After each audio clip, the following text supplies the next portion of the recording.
Do you recognize this spot? This is the folk fold with the 7 folk cabins with 7 folk huts on top gathered together, and there's the gateway. Now I'm here because this is unusual tools at Frank School, but I'm going to turn my attention to stoves. And I'm going to start with these little, they're nicknamed Bucket a Day. They're hot water heaters. Coal-fired. This is Montgomery Ward 25A, number 25A.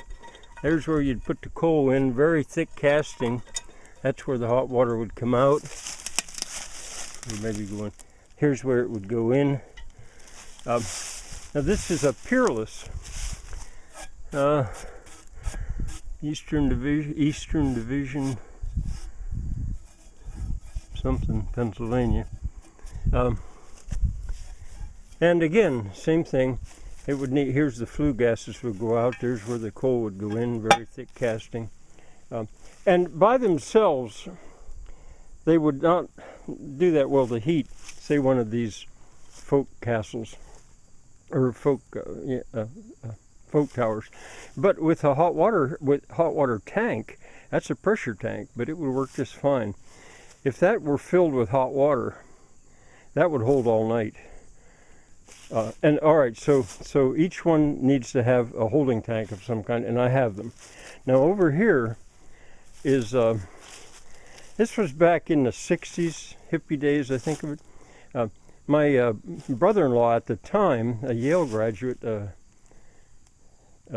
Tim Bauer, I think was manufacturing these with a friend. I mean, he was just getting 30-gallon barrels, steel barrels. And he'd buy these already made. Looks like it's stuck fast. The door has to be cast. That feels like steel, but no, that's cast, obviously, because otherwise they'd warp. And he'd put hinges on, put a flange on, and again, it's so thin, but it's bigger, and it would hold a fire a good bit longer. But see, what I had down in the barn, where I had them sort of place holding, was I had concrete blocks on either side, and this countertop, I guess is what it is, it's a black countertop, going across the top, that as to be a heat sink. And now once that was warm, that fire would hold all night as well. So there's actually three buildings that could be heated all night. Now I'm going to go get some more.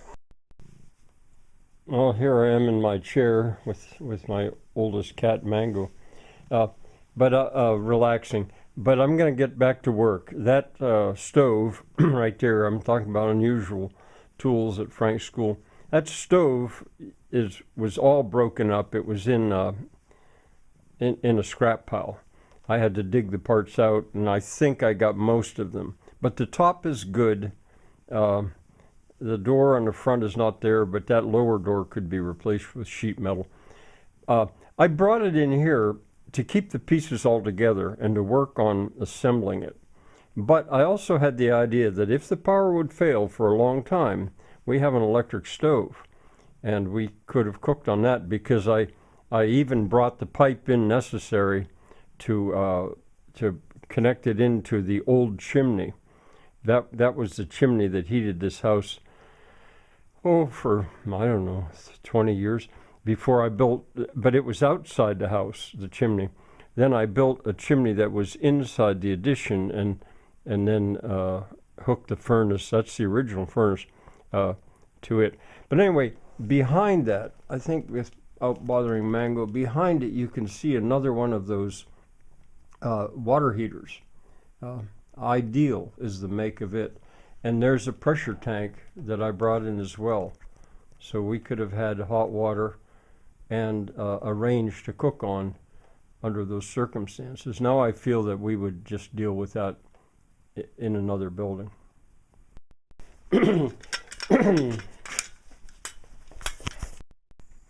This is worth filming, I think.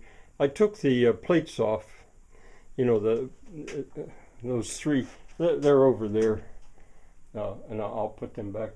But that reveals that the firebox was meant to be for coal. That's what this is. It's broken up too, but it's cast. And this was, I mean, of course, anything that coal would burn in, basically wood would burn in as well, which would be my intention. You see, I barely had this together, and still, but anyway, and there's the grates. You can see the grates down there. Maybe I'll film it again in a minute. Now down in there, you can see the grates, and the grates actually look good. The bearings are broken, obviously, but see, and there's the gears for cranking it so they'd rock together. This was a nice piece of work. But those could be brazed, I suppose, and there's also the option of furnace cement. Well, I'm going to take them out, and we'll see what they look like separate. Okay, outside by the light of day, we can see this better. Here are the the walls of the firebox. Mostly they look like they're all there. But anyway, masonry cement, fire brick, furnace cement, that can be used. Here's the grate assembly, the two bearings. These are not complete because one side, it would be over there I think, one side would lift out. Or one here, one up there I guess. One side would lift out. The other side would be complete. All right, now this goes in there, and it was not meant to be a door, really. I mean, you could remove it. Those pieces, pretty clearly, at least those two, you can see where they went.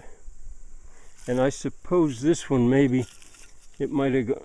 Yeah. I don't know if you can see with me. There it is. Maybe you can see that. There, I have those pieces.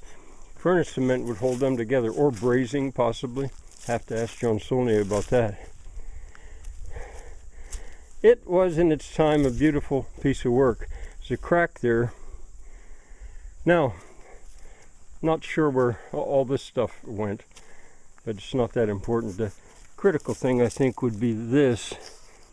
There's the identity plate. What's it say? Prosperity? I can't see for sure. So there we have it. That did say prosperity. I got my glasses and I could see it. And so now we see the ideal water heater with a pressure tank, which would not hold pressure, but I mean it would be a heat sink. And there's a nickname for these. They're called bucket a day. And I always wondered whether that meant a bucket of hot water or a bucket of coal. I imagine a bucket of coal, because they probably produce a lot more than a bucket of hot water. I lifted the top off. I think you might call that a bonnet. That's what I would call it, with furnaces. And there are the grates, and they're in good shape, real good shape. It looks like they've almost never been used. There are the three parts. These grates are in perfect shape. I wonder a little bit if this wasn't meant for wood instead of coal. That would lift out. I could take it right up. Here's the air intake. This is the ash clean out. That ring sits on top of that. The bonnet sits on top of the ring. And I wonder if this ever had fire brick, real thin fire brick in it. That's what makes me think maybe it wasn't for coal. There, do you see that? No, I don't think that was for coal. I think that was just the way it was supposed to be.